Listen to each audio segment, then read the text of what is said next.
बच्चे की दो सेंसेस की अगर हम बात करें, जैसे विजुअल है और ऑडिटरी है। अब विजुअल में क्या है, बच्चा देख रहा है। ऑडिटरी में क्या है कि बच्चा सुन रहा है। अब उसका एक इमेज तो बन गया। अब वो जो देख रहा है बोलते हुए किसी को, कहीं से कोई साउंड सुन रहा है, तो अब वो इस साउंड के प्रोडक्शन की तरफ जाएगा कि ये साउंड प्रोड्यूस कैसे हो रही है। तो उसके ऊपर क्या है कि वो कोशिश करेगा उस चीज को बोलने की, उससे रिलेटेड साउंड्स को प्रोड्यूस करने की। जैसे अक्सर बच्चे राइम सुन रहे होते हैं, तो वो क्या होता है कि साउंड से उनका इतना स्ट्रांग कनेक्शन होता है कि और वो कुछ नहीं बोल रहा है, लेकिन वो उसने इतने लंबे अरसे तक राइम सुनी है कि बच्चा सिर्फ राइम्स ही पढ़ रहा है। उसने सुनते वो चीज लर्न कर ली, वो वोकैबुलरी उसकी बन गई बच्चे की।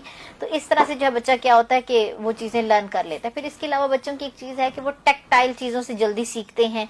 जैसे ही वो उस चीज को टच करेगा, उसको देखेगा, उसको रिपीट्स करेगा, तो उसकी मेमोरी स्ट्रांग होगी। इसमें एक और चीज होती है कि साइंस और जेस्चर्स। अब एक बच्चा है वो बोल नहीं सकता, तो हम उसे पहली बार में ये नहीं कहेंगे कि वो बोलो, लेकिन एक साइन होगा कि ठीक है, अगर आपने बोल नहीं पा रहे तो आप एटलीस्ट उस चीज की तरफ इशारा तो करो, स्टार्ट तो करो किसी भी चीज को। तो ये चीजें जो है इन्वॉल्व होती हैं। फिर मल्टी सेंसरी में जिस तरह से मैं आपको बता रही हूँ कि डिफरेंट सेंसेस जब इन्वॉल्व होती हैं, तो भी आप जो है बहुत जल्दी लर्न करते हो और आप उस चीज को सुन के बोलने की कोशिश करते हो, या वो साउंड जहां से आ रही होती है वहां आपका कनेक्शन बिल्ट हो जाता है कि अच्छा इस चीज की ये साउंड है। जब आप साउंड सुनने कनेक्शन बिल्ड करेंगे तो आप फिर उसके बाद जो है बोलने की तरफ जाएंगे। कोई बच्चे हो सकते हैं जो इमेजेस के साथ सीखें, डिफरेंट विजुअल कार्ड्स के साथ सीखें।